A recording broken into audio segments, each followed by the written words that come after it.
ಇತ್ತೀಚಿನ ಸಂಚಿಕೆಗಳನ್ನು ಜಾಹೀರಾತಿನ ಕಿರಿಕಿರಿ ಇಲ್ಲದೆ ನೋಡಿ.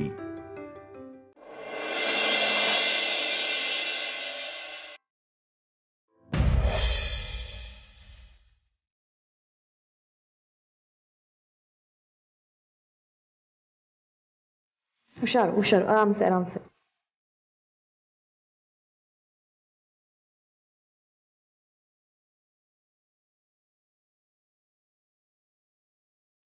ಮೆಲ್ಲ ಮೆಲ್ಲ, ಆರಾಮ್ಸೆ ಕಾಲಿಡು, ಆರಾಮ್ಸೆ ಕಾಲಿಡು. ಓಕೆ ಓಕೆ, ರಿಲ್ಯಾಕ್ಸ್ ಆಗು.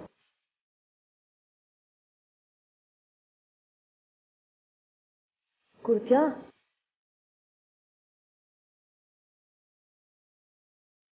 ಕೂತ್ಕೋ ಬಾ, ಕೂತ್ಕೋ ಬಾ.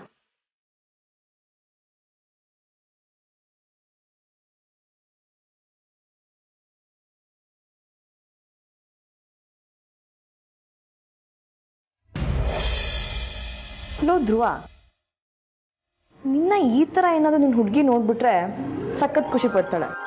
ತಾಳು.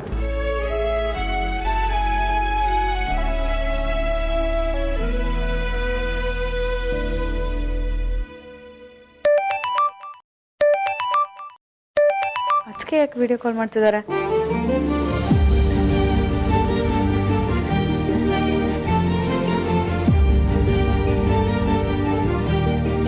ಏನದಕ್ಕೆ ವಿಡಿಯೋ ಕಾಲ್ ಮಾಡ್ಬಿಟ್ಟಿದ್ದೀರಾ? ಅದಿತಿ, ನಿಂಗೊಂದು ಸರ್ಪ್ರೈಸ್ ಇದೆ. ಸರ್ಪ್ರೈಸಾ? ಏನದು? ನನ್ನ ಜೊತೆ ಯಾರಿದ್ದಾರೆ ಅಂತ ನೋಡ್ತೀಯಾ?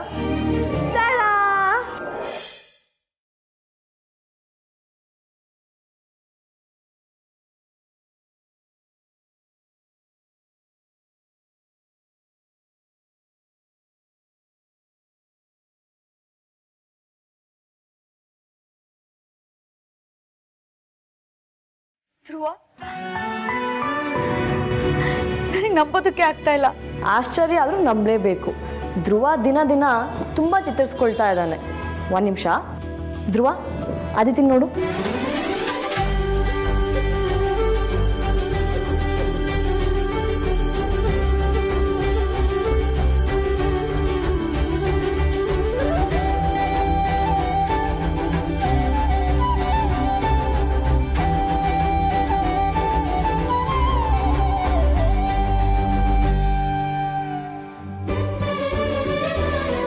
ಈ ದಿನಕ್ಕೋಸ್ಕರ ಎಷ್ಟು ದಿವಸದಿಂದ ವೇಟ್ ಮಾಡ್ತಿದ್ದೆ ಗೊತ್ತಾ? ಕೊನೆಗೂ ಆ ದೇವ್ರು ನಮ್ಮ ಕೈ ಬಿಡಲಿಲ್ಲ. ನೀನು ಹೇಳ್ತಾ ಇರೋದು ನಿಜ ಅದಿತಿ. ಆ ದೇವರು ಧ್ರುವನ ಕಾಪಾಡ್ಬಿಟ್ಟ. ಇವತ್ತು ಡಾಕ್ಟರ್ ಬಂದಿದ್ರು. ತುಂಬ ಸ್ಪೀಡಾಗಿ ರಿಕವರಿ ಆಗ್ತಿದ್ದಾನೆ ಅಂತ ಕೂಡ ಹೇಳಿದರು. ಇವತ್ತೊಂದು ವಿಷಯ ನಡೀತು ಗೊತ್ತಾ? ಯಾರ ಸಪೋರ್ಟು ಇಲ್ಲದೆ ಅವನೇ ಎದ್ದಿದ್ದಾನೆ.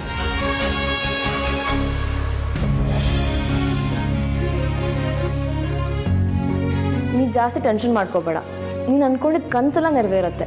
ಧೈರ್ಯ ತಗೋ. ಅದಕ್ಕೆ ನಾನು ಇವಾಗಲೇ ಧ್ರುವನ ನೋಡ್ಬೇಕು. ಅದಕ್ಕೆ ಇವಾಗಲೇ ನಾನು ಅವನ ಜೊತೆ ಮಾತಾಡಬೇಕು. ಅದಕ್ಕೇನಂತೆ, ಮನೆಗೆ ಬಂದರೆ ಆರಾಮ್ಸೆ ನೋಡ್ಬೋದು. ಬಾ ಈಗಲೇ. ಮನೆಗೆ ಬೇಡ. ಅದಕ್ಕೆ ಸುಮ್ಮನೆ ತೊಂದರೆ ಆಗುತ್ತೆ. ಫ್ರೀಯಾಗಿ ಕುತ್ಕೊಂಡು ಮಾತಾಡೋದಕ್ಕೂ ಆಗಲ್ಲ.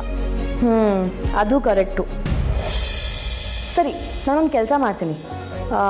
ಧ್ರುವನ ಆಚೆ ಕರ್ಕೊಂಡ್ಬರ್ತೀನಿ. ಆ ಪ್ಲೇಸ್ ಯಾವುದು ಅಂತ ಹೇಳಿ ನಿಂಗೆ ಮೆಸೇಜ್ ಮಾಡ್ತೀನಿ. ನೀನು ಅಲ್ಲಿಗೆ ಬಂದುಬಿಡು. ಅವನ ಎಷ್ಟು ಬೇಕಿದ್ರೂ ನೋಡ್ಬೋದು, ಎಂತ ಬೇಕಿದ್ರೂ ಮಾತಾಡ್ಬೋದು. ಓಕೆನಾ? ಹಾಂ ಅದಕ್ಕೆ ಸರಿ. ಓಕೆ, ಬಾಯ್.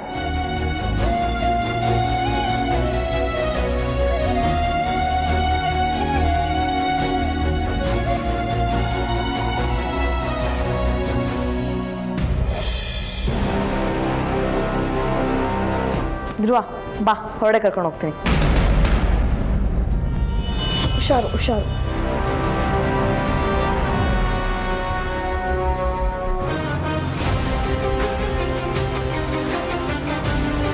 ಆದ್ಯಾ, ಧ್ರುವನ್ ಎಲ್ಲ ಕರ್ಕೊಂಡು ಹೋಗ್ತಾ ಇದೀಯಾ? ಅಮ್ಮ, ಅದು ಧ್ರುವನ ಕರ್ಕೊಂಡು ಆಚೆ ಹೋಗ್ತಾ ಇದ್ದೀನಿ. ಆಚೆನಾ? ಏಕೆ? ಧ್ರುವಂಗೆ ಮನೇಲಿದ್ದು ಬೋರ್ ಆಗಿರುತ್ತೆ ಅಲ್ವಾ, ಅದಕ್ಕೆ ಹೊರಡೆ ಕರ್ಕೊಂಡು ಹೋಗೋಣ ಅಂತ. ನೋ ಆದ್ಯಾ, ಇಷ್ಟು ಬೇಗ ಧ್ರುವನ್ನ ಹೊರಗಡೆ ಕರ್ಕೊಂಡು ಹೋಗೋದು ಸೇಫ್ ಅಲ್ಲ ಅನ್ಸುತ್ತೆ.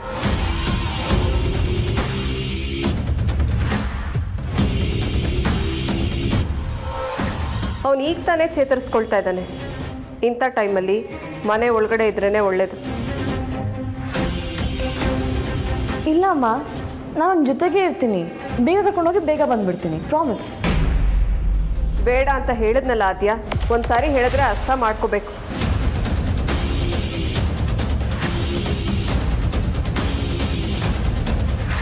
ವಿಕ್ರಾಂತ್, ಧ್ರುವನ್ನ ಇಷ್ಟು ಬೇಗ ಹೊರಗಡೆ ಕರ್ಕೊಂಡು ಹೋಗೋದು ಸೇಫ್ ಅಲ್ಲ ಅಂತ ನಾನು ಹೇಳ್ತಾನೆ ಇದ್ದೀನಿ. ಇವಳಿಗೆ ಅರ್ಥನೇ ಆಗ್ತಾ ಇಲ್ಲ. ಸ್ವಲ್ಪ ಹೇಳಿ. ವಿಕಿಯಣ್ಣ, ಅದು ಧ್ರುವನ ಆಚೆ ಕರ್ಕೊಂಡು ಹೋಗ್ಬೇಕಿತ್ತು. ಅದರಲ್ಲಿದೆ ಬಿಡಿ ಮದರ್ ಇಂಡಿಯಾ. ಧ್ರುವನು ತುಂಬ ದಿನದಿಂದ ಮನೆ ಒಳಗೇನೆ ಇದ್ದಾನಲ್ಲ, ಅವನು ಹೊರಗಡೆ ಬಂದರೆ ಮೈಂಡ್ ರಿಲೀಫ್ ಆಗುತ್ತೆ. ಆದ್ಯಾ, ನೀನು ಕರ್ಕೊಂಡು ಹೋಗ್ಬಾ. ಅಮ್ಮ, ಧ್ರುವನ ಆಚೆ ಕರ್ಕೊಂಡು ಹೋದ್ರೆ ಅವನಿಗೂ ಫ್ರೆಶ್ ಆಗಿ ಫೀಲ್ ಆಗುತ್ತೆ. ಅದಕ್ಕೆ ಕರ್ಕೊಂಡು ಹೋಗ್ತಾ ಇರೋದು, ಬೇಜಾರು ಮಾಡ್ಕೋಬೇಡಿ. ಬಾ ಧ್ರುವ.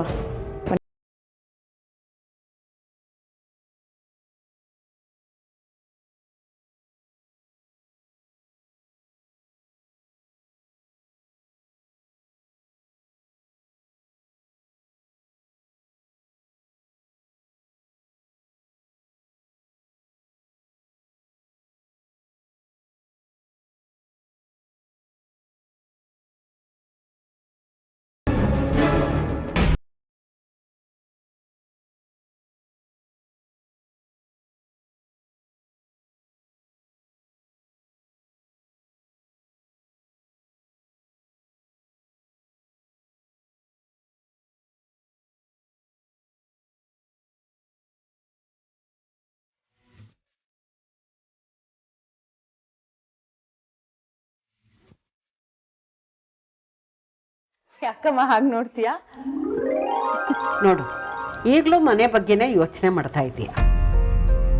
ಲೇ ವೈದೇಹಿ, ಈ ಮನೇಲಿ ನಿನ್ನಷ್ಟು ನನಗೆ ಯಾರು ಆರೈಕೆ ಮಾಡಲ್ಲ ಕಣೆ. ಯಾಕಮ್ಮ ಸುಳ್ಳು ಹೇಳ್ತೀಯಾ? ಎಲ್ಲರೂ ನಿನ್ನನ್ನು ಎಷ್ಟು ಚೆನ್ನಾಗಿ ನೋಡ್ಕೋತಾರೆ. ಎಲ್ಲರೂ ಚೆನ್ನಾಗಿ ನೋಡ್ಕೊಳ್ತಾರೆ, ಎಲ್ಲರೂ ನನ್ನ ಜೊತೆನೇ ಇರ್ತಾರೆ. ಆದರೆ ನಿನ್ನಷ್ಟು ಯಾರೂ ನನಗೆ ಸಮಯ ಕೊಡಲ್ಲ ಕಣೆ. ಸುಮ್ಮನೆ ರೀಮ್ಮ, ಬಿಟ್ಟರೆ ಏನೇನೋ ಮಾತಾಡ್ತಿರ್ತೀಯ ನೀನು. ಅಯ್ಯೋ, ಅಡುಗೆ ಮನೇಲಿ ಒಂದು ರಾಶಿ ಕೆಲಸ ಇದೆ, ನೀ ಕೂತಿರಿ, ನಾ ಬಂದೆ. ಕೂತ್ಕೊಳ್ಳೆ. ನೀನೇ ಸಮಯ ಜಾಸ್ತಿ ಕೊಡ್ತೀಯ ಅಂತ ಹೇಳ್ತಾ ಇದ್ದೀನಿ, ಆಗಲೇ ಎದ್ದೋಗ್ತಾ ಇದ್ದಾಳೆ. ನೀನೇನು ಕೆಲಸ ಮಾಡೋದು ಬೇಕಾಗಿಲ್ಲ, ಸುಮ್ಮನೆ ನನ್ನ ಜೊತೆ ಕೂತಿರಲಿ. ಅಮ್ಮ ಹೇಳ್ದೆ ಅಲ್ವಾ, ತುಂಬ ಕೆಲಸ ಇದೆ ಒಳಗಡೆ, ನಾ ಬರ್ತೀನಿ ಇರು. ಸರಿ, ಹಾಗಾದ್ರೆ ಒಂದು ಕೆಲಸ ಮಾಡು. ಆ ಸುಹಾಸಿನಿನ ನಾನು ಬರೋದಕ್ಕೆ ಹೇಳಿದೆ ಅಂತ ಹೇಳು. ಯಾಕಮ್ಮ? ಯಾಕೆ ಅಂದರೆ ನನಗೆ ಬೇಜಾರಾಗ್ತಿದ್ದ ಕಡೆ ಅವಳ ಕೈಯಲ್ಲಿ ಒಂದು ಡ್ಯಾನ್ಸ್ ಮಾಡಿಸೋಣ ಅಂತ. ಏನೇ ಹಾಗೆ ನೋಡ್ತಾ ಇದೀಯಾ? ಸುಹಾಸಿನ ಕರಿಯೇ, ಅವಳು ಡ್ಯಾನ್ಸ್ ಮಾಡಬೇಕು, ನಾನು ನೋಡಬೇಕು. ಕರಿಯೇ ಅವಳನ್ನ. ಏನಮ್ಮ ನೀನು, ಇಷ್ಟು ವಯಸ್ಸಾಗಿದೆ ನಿನಗೆ, ಹುಡುಗಾಟ ಮಾತ್ರ ಕಡಿಮೆ ಆಗಿಲ್ಲ ಅಲ್ಲ? ವೈದೇಹಿ, ಮರ ಮಾತ್ರ ಮುಪ್ಪಾಗೋದು, ಹುಡಿ ಯಾವತ್ತಿಗೂ ಮುಪ್ಪಾಗಲ್ಲ. ಹಾಗತ್ತಾ? ನಿಂಗೆ ತಲೆ ಕೆಟ್ಟಿದೆ ಅಂತ ಸುಹಾಸಿನಿ ಹತ್ರ ಡ್ಯಾನ್ಸ್ ಮಾಡ್ಸೋಕ್ಕಾಗತ್ತಾ? ಏನಮ್ಮ ನೀನು? ಇಲ್ಲ ಕಣೆ, ಅವಳ ಕೈಯಲ್ಲಿ ಡ್ಯಾನ್ಸ್ ಮಾಡಿಸಲ್ಲ, ಸುಮ್ಮನೆ ಹಾಗೆ ಹೇಳಿದೆ ಅಷ್ಟೇ.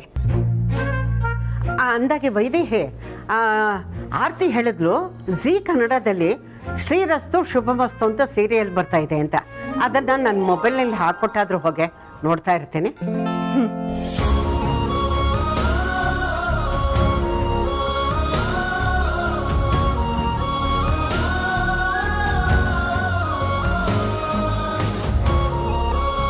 ಶ್ರೀರಸ್ತು ಶುಭಮಸ್ತು ನೋಡ್ತಾ ಇರಿ, ಕೆಲಸ ಮುಗಿಸ್ಕೊಂಡು ಬರ್ತೀನಿ.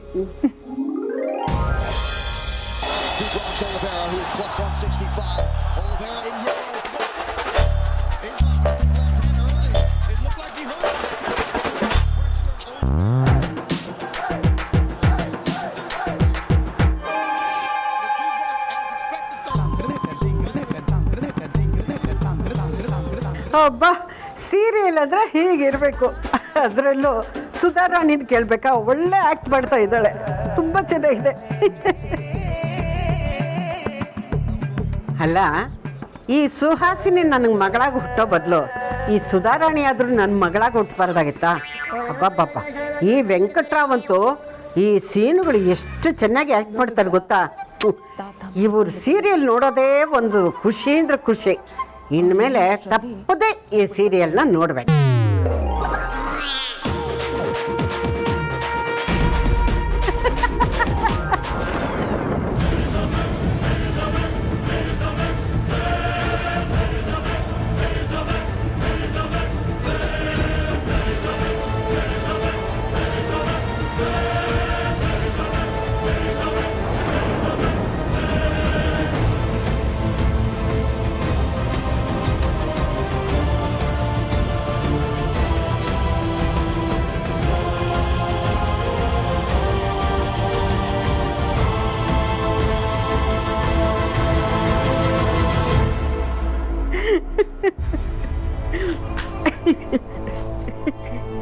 ಅಜ್ಜಿ ಏನು ಮಾಡ್ತಿದ್ದೀರಾ? ಅದು ಶ್ರೀರಸ್ತು ಶುಭ ವಸ್ತು ಸೀರಿಯಲ್ ನೋಡ್ತಿದ್ದೀರಿ ಕಡೆ. ಎಷ್ಟು ಚೆನ್ನಾಗಿದೆ ಗೊತ್ತಾ?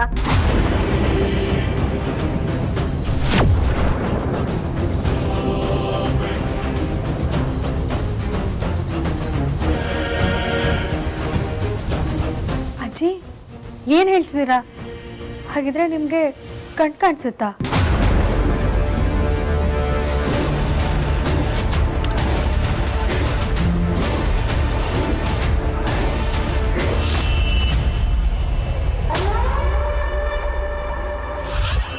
ಮಾತಾಡಿ ಅಜ್ಜಿ.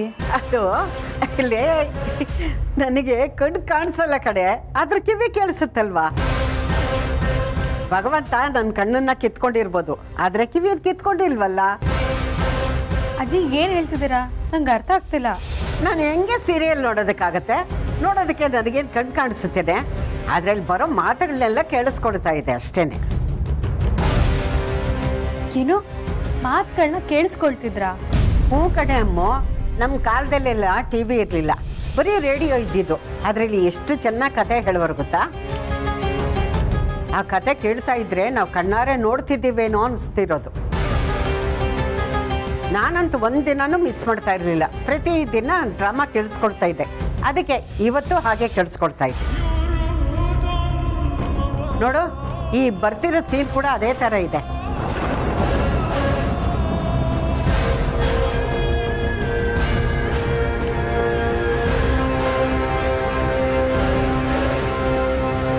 ಹೌದಜ್ಜಿ, ನೀವು ಹೇಳ್ತಿರೋದು ನಿಜ. ಈ ಸೀನ್ ಕೂಡ ಅದೇ ಥರ ಇದೆ ಅನಿಸ್ತಿದೆ. ಮತ್ತೆ ನಾನು ಹೇಳ್ತೀನಿ ಅಂದ್ರೆ ಸುಮ್ಮನೆನಾ?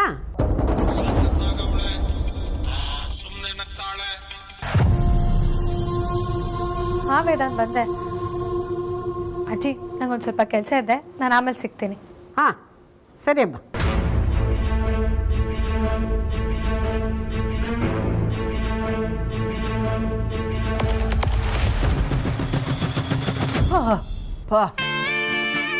ಅಂತೂ ಬಚಾವಾದೆ.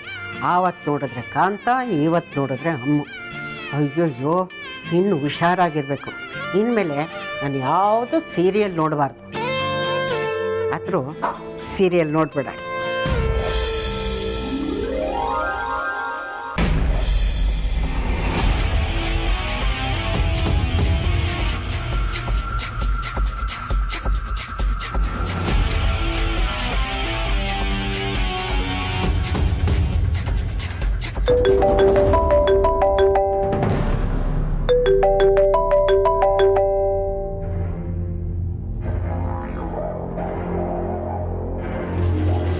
ಹಲೋ, ಹೇಳಿ, ಏನು ವಿಷಯ? ಸುಹಾಸಿನಿ, ಉರಿಯೋ ಬೆಂಕಿಯಲ್ಲಿ ಚಳಿ ಕಾಯಿಸೋರವ್ರಿಗೆ ದಡ್ರಂತಾರೆ. ನೀನು ಅದೇ ಮಾಡ್ತಾ ಇದೀಯಾ? ಅಂದರೆ ಏನು ನಿಮ್ಮ ಮಾತಿನ ಅರ್ಥ? ಚಂದ್ರ ಮನೆಯಿಂದ ಆಚೆ ಬಂದ ಮೇಲೆ ನೀನು ಆ ಮನೆಗೆ ಯಜಮಾನಿ ಅನ್ಕೊಂಡ್ಬಿಟ್ಟಿದ್ಯಾ? ನಿನಗೆ ಹೇಳೋರು ಕೇಳೋರು ಯಾರಿಲ್ಲ ಅನ್ಕೊಂಡ್ಬಿಟ್ಟಿದ್ಯಾ? ಚಂದ್ರ ಮನೆಯಿಂದ ಬಂದ ಮೇಲೆ ಒಂದು ಫೋನ್ ಆದರೂ ಮಾಡಿದ್ಯಾ ನೀನು? ಅದು ಹಾಗಲ್ಲ. ಮತ್ತೆ ಹೆಂಗೆ? ಚಂದ್ರನ ವಿಷಯದಲ್ಲಿ ಆಗಿರೋ ಗಲಾಟೆ ಇನ್ನೂ ಬಿಸಿ ಆರಿಲ್ಲ, ಅದಕ್ಕೆ ಅದೆಲ್ಲ ಸ್ವಲ್ಪ ತಣ್ಣಗಾಗಲಿ ಅಂತ ಕಾಯ್ತಾ ಇದ್ದೆ ಅಷ್ಟೆ. ಈ ಅಗ್ನಿ ಹಚ್ಚಿರೋ ಬೆಂಕಿ ತಣ್ಣಗಾಗಲ್ಲ ಸುಹಾಸಿನಿ. ಅವರೆಲ್ರೂ ಬಲಿ ತಗೊಳ್ಳೋವರೆಗೂ ಸುಡ್ತಾನೆ ಇರುತ್ತೆ.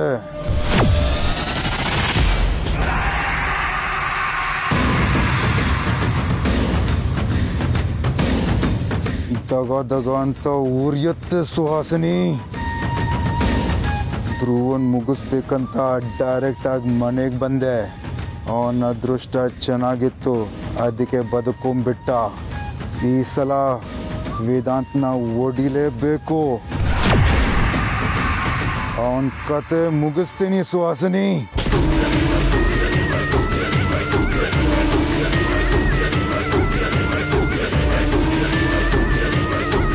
ನೋಡಿ, ನಾನು ಈ ಥರ ಹೇಳ್ತಾ ಇದ್ದೀನಿ ಅಂತ ಬೇಜಾರು ಮಾಡ್ಕೋಬೇಡಿ. ನೀವು ಅಂದ್ಕೊಂಡ ಹಾಗೆ ವೇದಾಂತನ ಹೊಡೆಯೋದು ಅಷ್ಟು ಸುಲಭ ಅಲ್ಲ. ಸಾಮಾನ್ಯದವರು ಅವನ ಹತ್ರನೂ ಸುಳಿಯೋದಕ್ಕಾಗಲ್ಲ. ಅವನ ಹತ್ರ ಹೋಗಬೇಕು ಅಂದರೆ ಅವನ ಸುತ್ತಮುತ್ತ ಇರೋರಿಗೆಲ್ಲ ಸಪೋರ್ಟ್ನು ಕಟ್ ಮಾಡಬೇಕು. ಹಾಗೆ ಆ ವಿಕ್ಕಿ ಅಮೂಲ್ಯನು ಅವನ ಹತ್ರ ಸುಳಿದೇ ಇರೋ ಥರ ನೋಡ್ಕೋಬೇಕು. ಆಲ್ರೆಡಿ ವಿಕ್ಕಿ ಎಂಗೇಜ್ ಆಗಿದ್ದಾನೆ. ಅವನ ಹೆಂಡತಿ ಪ್ರೆಗ್ನೆಂಟ್ ಅಂತ 3 ಹೊತ್ತು ಮನೆಯಲ್ಲೇ ಬಿದ್ದಿರ್ತಾನೆ. ಇನ್ನು ನಮ್ಮ ಕೆಲಸಕ್ಕೆ ಅಡ್ಡಿ ಆಗಿರೋದು ಅಂದರೆ ಆ ಅಮೂಲ್ಯ ಮಾತ್ರ. ಚಂದ್ರನ ವಿಷಯ ವೇದಾಂತ್ಗೆ ಗೊತ್ತಾಗೋ ಥರ ಮಾಡಿದ್ದೆ ಅವಳು. ಚಂದ್ರನ ಪ್ರೂಫ್ ಸಮೇತ ಹಿಡ್ದಾಕಿದ್ದೆ ಅವಳು. ಅವಳೊಂಥರ ಆ ವೇದಾಂತ್ಗೆ ಶೀಲ್ಡ್ ಇದ್ದ ಹಾಗೆ. ಅವಳು ಅವನ ಜೊತೆನಲ್ಲಿ ಇರೋವರೆಗೂ ಅವನನ್ನ ಏನೂ ಮಾಡೋದಕ್ಕಾಗಲ್ಲ. ಏನಾದರೂ ಮಾಡಿ ಅವಳನ್ನ ಡೈವರ್ಟ್ ಮಾಡಬೇಕು. ಏನಾದರೂ ತೊಂದರೆ ಆಗೋ ಥರ ಪ್ಲ್ಯಾನ್ ಮಾಡಬೇಕು. ಆಮೇಲೆ ನೀವು ಈಸಿಯಾಗಿ ವೇದಾಂತನ ಎದುರು ಹಾಕೋಬೋದು. ಮನಸ್ಸು ಮಾಡಿದ್ರೆ ಮುಗಿಸ್ಲೂಬಹುದು. ಸೈನಿಕರನ್ನ ಹೊಡಿದೆ ಕೋಟೆ ಒಳಗಡೆ ಕಾಲಿಡೋದಕ್ಕಾಗಲ್ಲ. ಮೊದಲು ಆ ಅಮೂಲ್ಯನ ಏನು ಮಾಡೋದು ಅಂತ ಯೋಚನೆ ಮಾಡಿ.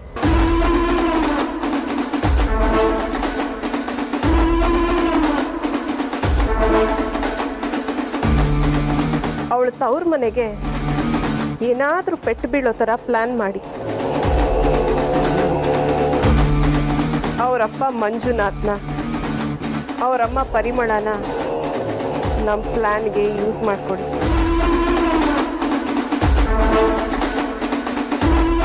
ಆಮೇಲೆ ವೇದಾಂತ ಏನು ಮಾಡೋದು ಅಂತ ಯೋಚನೆ ಮಾಡೋಣ.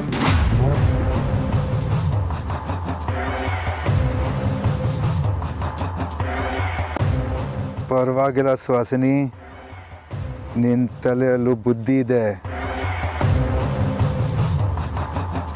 ನೀನು ಹೇಳ್ದಂಗೆ ನನ್ನ ನೆಕ್ಸ್ಟ್ ಟಾರ್ಗೆಟು ಅಮೂಲ್ಯ ಅಪ್ಪ ಮಂಜುನೇ.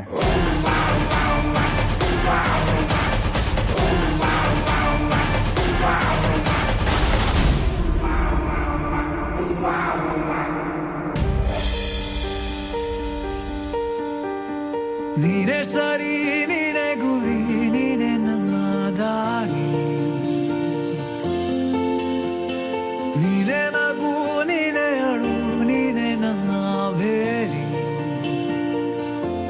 ಈ ಲೋಕಯೇ ನನಲಿ ನೂರೊಂದು ದೂಷಿಸಲಿ, ನಾನಿರುವೆ ನಿನ್ನ ಜೊತೆ ಸುಖಾಂತ. ओ सखिए सखिए सावरिसु, ओ सखिए सखिए सावरिसु, ओ सखिए सखिए सावरिसु.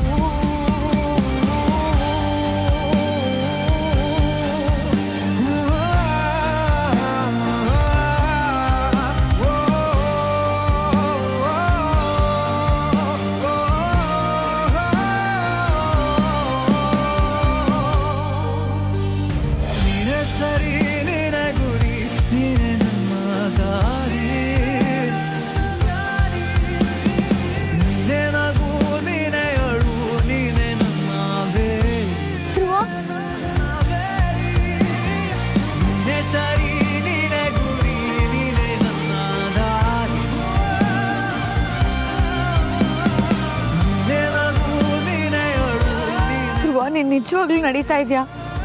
ನನಗೆ ನಂಬೋದಕ್ಕೆ ಆಗ್ತಾ ಇಲ್ಲ. ನೀನು ಇಷ್ಟು ಬೇಗ ನಡೆಯೋದಕ್ಕೆ ಶುರು ಮಾಡ್ತೀಯಾ ಅಂತ ನಾನು ಅಂದ್ಕೊಂಡೇ ಇರಲಿಲ್ಲ. ಧ್ರುವ, ಆ ದೇವರು ನಿನ್ನ ಕಾಪಾಡ್ಬಿಟ್ಟ ಧ್ರುವ. ಅದಕ್ಕೆ ಧ್ರುವ ಹುಷಾರಾಗಿದ್ದಾನೆ, ಹುಷಾರಾಗ್ಬಿಟ್ಟ. ಹೇ ಅದಿತಿ, ಯಾಕಿಷ್ಟು ಎಕ್ಸೈಟ್ ಆಗಿದೆಯಾ? ಅದಕ್ಕೆ ನನಗೆ ಎಷ್ಟು ಖುಷಿ ಆಗ್ತಿದೆ ಗೊತ್ತಾ? ಈಗಲೇ ಧ್ರುವನ ಕರ್ಕೊಂಡೋಗಿ ಮದುವೆ ಆಗ್ಬಿಡೋಣ ಅಂತ ಅನಿಸ್ತಿದೆ. ಅದಿತಿ, ಏನು ಮಾತಾಡ್ತಿದ್ಯಾ? ಧ್ರುವ ಇನ್ನೂ ಪೂರ್ತಿಯಾಗಿ ಹುಷಾರಾಗಿಲ್ಲ. ಆಗ್ತಾನೆ, ಗ್ಯಾರಂಟಿ ಆಗ್ತಾನೆ, ಆ ನಂಬಿಕೆ ನನಗಿದೆ. ಹಾಗಂತ ಈಗಲೇ ಎತ್ತಕೊಂಡು ಹೋಗ್ಬಿಡ್ತೀಯಾ? ಅದಕ್ಕಿನ್ನೂ ತುಂಬ ಟೈಮ್ ಇದೆ. ನಾವಿನ್ನೂ ತುಂಬ ಟೈಮ್ ಇಲ್ಲೇ ಇರ್ತೀವಿ. ಏನೇನು ಬ್ಯಾಲೆನ್ಸ್ ಇದೆಯೋ ಎಲ್ಲ ಮಾತಾಡ್ಕೊಳ್ಳಿ. ನಾನು ವಾಕಿಂಗ್ ಹೋಗಿ ಬರ್ತೀನಿ. ಹುಷಾರು. ಧ್ರುವ ಬಾ